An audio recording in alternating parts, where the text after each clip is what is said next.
Vamos ouvir a palavra de Deus com o título Que homem é este? Mateus capítulo 8, versículo 27. Lemos a Bíblia Sagrada, começando, porém, no versículo 23, chegando ao 27. E entrando Jesus no barco, seus discípulos o seguiram.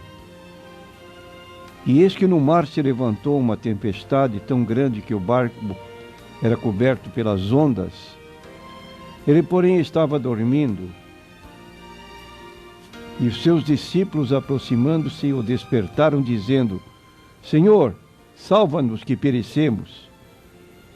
E ele disse-lhes: Por que temeis, homens de pouca fé? Então, levantando-se, repreendeu os ventos e o mar, e seguiu-se uma grande bonança. E aqueles homens se maravilharam, dizendo: Que homem é este, que até os ventos e o mar lhe obedecem? Os discípulos,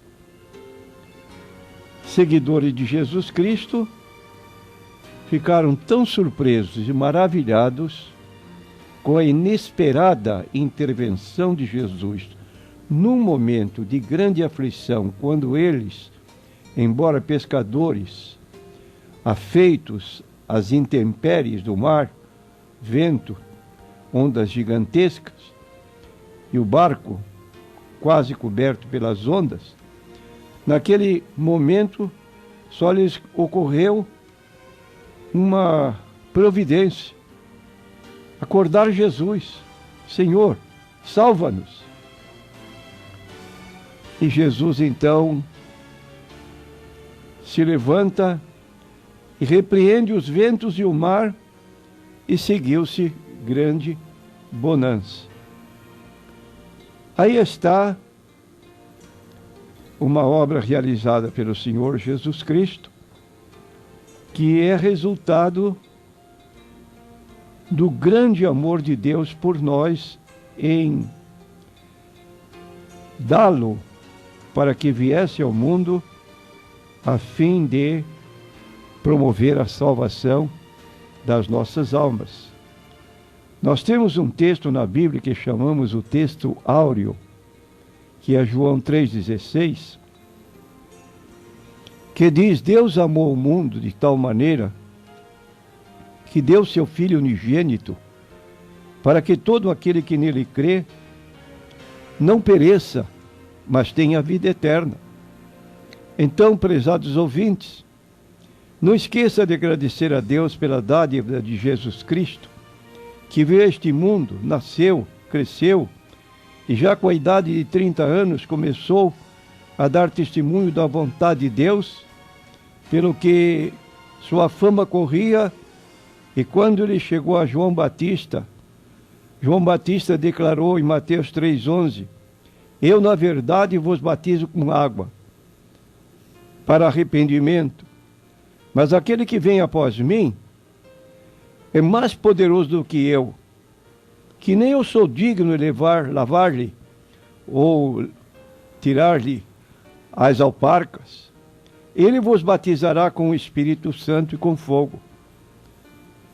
Mais tarde, Jesus foi batizado, e quando saía das águas, eis que se lhe abriram os céus, e conforme o registro de Mateus 3, 16 e 17, ele viu o Espírito Santo descendo como uma pomba e vindo sobre ele, e uma voz do céu dizia: Este é o meu Filho amado, em quem me comprazo.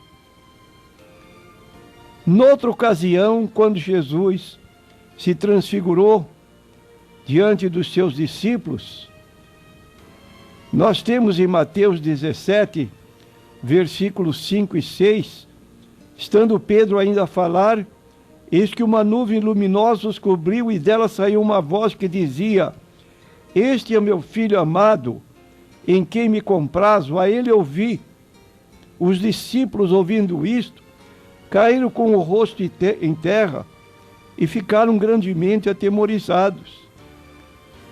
Temos então nesses relatos bíblicos, além da glória que se cercou a pessoa do Senhor Jesus Cristo, a ordem manada do próprio Deus, a Ele ouvir. Logo, nós devemos ouvir o Senhor Jesus Cristo. Mas a pergunta que elaboramos no princípio: que homem é esse? Jesus, historicamente, perante a opinião do mundo, é considerado um grande homem. Mas eu quero nesta hora dizer que se ele foi realmente um grande homem, Jesus poderia mentir? Qual a sua opinião? Estou certo que você concorda comigo? Claro que ele não podia mentir, senão ele não seria um grande homem. Se ele foi um grande homem, poderia eventualmente que Jesus estivesse fora de si, ou como dizem alguns, estaria louco? Você pode pensar, mas que absurdo! Jesus sempre foi uma pessoa de são juízo. Então eu respondo, Jesus não era louco. Entretanto, se nós analisarmos certas colocações que Jesus fez a respeito de si mesmo, nos levam a considerar a pergunta que se levanta: afinal, que homem é esse? Ele é apenas um homem importante? Ele é apenas um grande homem? Por exemplo, quando Jesus ressuscitou dos mortos, ele apareceu a 10 discípulos de uma só vez. Estava ausente Tomé. Os que presenciaram Jesus ressuscitado e viram que ele dera prova da sua ressurreição, mandando que o apalpassem, dizendo que um espírito não tinha carne nem ossos como ele tinha, e ainda dando mais prova, dizendo: tem alguma coisa para comer? E comeu diante deles. Eles ficaram certamente convictos de que Jesus era o mesmo que havia morrido lá na cruz, sepultado, e agora estava vivo ali diante deles, e contaram para Tomé o que havia acontecido. Tomé se mostrou muito duvidoso e disse claramente: se eu não vir o sinal dos cravos em suas mãos e não meter o meu dedo no lugar da lança, eu de modo nenhum crerei. Parece que ele pensava que Jesus não estava ouvindo o que ele estava dizendo. Só que 8 dias depois, Jesus apareceu de novo e estava Tomé presente. E Jesus foi diretamente a Tomé, chamando-o para comprovar pelo tato, e não apenas pelo olhar, que era ele mesmo aquele com o qual ele havia vivido durante 3 anos e meio. Tomé não suportou aquela prova indiscutível da ressurreição corporal de Jesus e caiu dizendo diante dele de joelhos: Senhor meu e Deus meu. Ora, dizer isso para um grande homem, se ele é realmente honesto e é só homem, ele não vai aceitar que o chamem de Deus. Pelo menos os apóstolos, como Pedro, não aceitou isso quando entrou na casa de Cornélio. Cornélio se prostrou diante de Pedro e Pedro lhe disse: levanta-te, eu também sou homem. Mas Jesus aceitou a adoração de Tomé, dizendo em seguida: porque me viste, Tomé, creste? Bem-aventurados os que não viram e creram. Ora, lendo mais adiante a Bíblia Sagrada, por exemplo, na Epístola aos Hebreus, nós vamos notar que o Pai Celestial chama seu Filho de Deus, no capítulo 1 de Hebreus, versículo 8. Mas do Filho diz. Quem diz?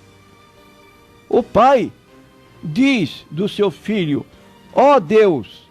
Não usa o artigo indefinido, mas usa ó Deus, o artigo definido. E o teu trono subsiste pelos séculos dos séculos. Cetro de equidade é o cetro do teu reino. E ainda mais o Pai Celestial determinou que diante dele se prostrassem e o adorassem. Diz Filipenses capítulo 2, versículo 9 a 11. Por isso também Deus o exaltou soberanamente. Ele deu um nome que é sobre todo nome, para que ao nome de Jesus se dobre todo o joelho dos que estão nos céus e na terra e debaixo da terra, e toda língua confesse que Jesus Cristo é o Senhor, para a glória de Deus Pai. Se ele estivesse mentindo, não o poderíamos chamar de grande. Se ele estivesse louco, fora de si, nós nem iríamos escutá-lo e jamais poderíamos chamá-lo de grande homem. Logo, o que ele disse só pode ser verdade, e ele realmente foi grande, chegando a afirmar em João 14,6, eu sou o caminho e a verdade e a vida, ninguém vem ao Pai senão por mim. Não somos fanáticos, mas somos verdadeiros com aquilo que é verdade. Dizemos, quando alguém nos pergunta, toda religião leva para o céu? Toda religião salva, sendo a pessoa honesta? Nós dizemos não. Só existe uma pessoa que nos salva, é Jesus Cristo. Ele veio com este propósito. O Filho do Homem veio buscar e salvar o que se havia perdido. E ele declara, eu sou o caminho, e a verdade, e a vida, e ninguém vem. Sabe por que se emprega o verbo vir e não ir? Porque o lógico seria dizer aqui, ninguém vai ao Pai. Mas Jesus diz, ninguém vem ao Pai. Porque ele e o Pai possuem a mesma natureza divina. Ninguém vem ao Pai senão por mim. E concluindo, nós dizemos que João, o evangelista que acompanhou Jesus durante os seus dias, e ele declara no último capítulo do seu livro, 21, que ele é o discípulo que viu estas coisas e por isso as registrou. E diz mais, se todos os sinais e milagres que Jesus fez fossem escritos, não haveria livros que pudessem comportar tantos sinais e milagres que Jesus operou. E João começa o seu evangelho, o primeiro versículo do capítulo 1 de João, o quarto evangelho, dizendo, no princípio era o Verbo, e o Verbo estava com Deus, e o Verbo era Deus. 3 declarações importantes num versículo só. No princípio era, indica a coeternidade do Filho com o Pai. E o Verbo estava com, indica a distinção de pessoa. E o Verbo era Deus, indica a identidade de natureza divina. E no versículo 14, então, declara, e o Verbo, que era Deus, não deixou de ser o que era, mas tomou a forma humana. O Verbo se fez carne e habitou entre nós, e vimos a sua glória, como a glória do unigênito do Pai, cheio de graça e de verdade. É tão importante, meu prezado ouvinte, essa declaração de João 1:1 e João 1:14, que este mesmo escritor, João, na sua primeira carta, capítulo 4, versículos 1 a 3, ele manda que nós julguemos aqueles que falam diferentemente, identificando-os com o anticristo. Amados, não creiais a todo o Espírito, ou seja, não creia em tudo que você ouve. Mas provai se os Espíritos são de Deus, porque já muitos falsos profetas se têm levantado no mundo. Nisto conhecereis o Espírito de Deus. Todo o Espírito, ou seja, toda pessoa que confessa que Jesus Cristo veio em carne, é de Deus. Vou repetir. Todo o Espírito, ou seja, toda pessoa que confessa que Jesus Cristo veio em carne, é de Deus.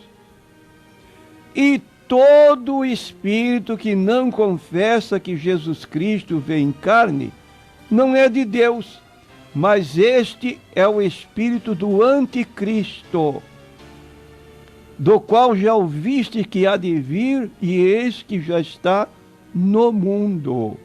Cuidado com aqueles que negam tanto a divindade absoluta do Senhor Jesus Cristo, como aqueles que negam a sua humanidade, que dizem que Jesus aqui na terra não passava de alguém que tinha um corpo fluídico, aparente, não real, de carne e ossos, como Jesus precisou comprovar para os discípulos depois de ressuscitado. Então, o apóstolo Paulo, corroborando com esse ponto bíblico, ele diz em Colossenses 2:9, porque nele habita, o tempo do verbo é presente, Jesus no céu ainda retém seu corpo glorificado. Ele é chamado em 1 Timóteo 2:5, o mediador entre Deus e o homem, Jesus Cristo, homem. E diz então, porque nele habita corporalmente toda a plenitude da divindade. Quem é esse homem? Foi a pergunta dos discípulos. Jesus, respondemos nós, é uma personalidade teantrópica. Vou repetir. Personalidade teantrópica. Duas palavras gregas. Theos, Deus. Anthropos, homem. Ele é Deus e homem numa só pessoa.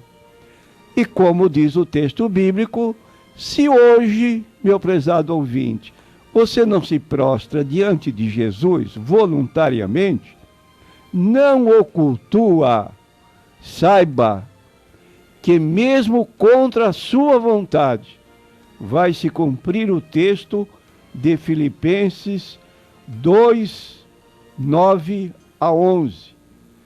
Diante dele, todo joelho se prostrará, dos que estão nos céus, na terra e debaixo da terra, e toda língua confessará que Jesus Cristo é o Senhor, do grego Theos ou Kyrios, que significa então Deus. Faça isso hoje, receba Jesus como seu Salvador, aceite-o. Foi o que Paulo declarou ao carcereiro de Filipos, quando estava indagando: senhores, que devo fazer para me salvar? Resposta pronta: crê no Senhor Jesus Cristo e serás salvo, tu e a tua casa. Amém.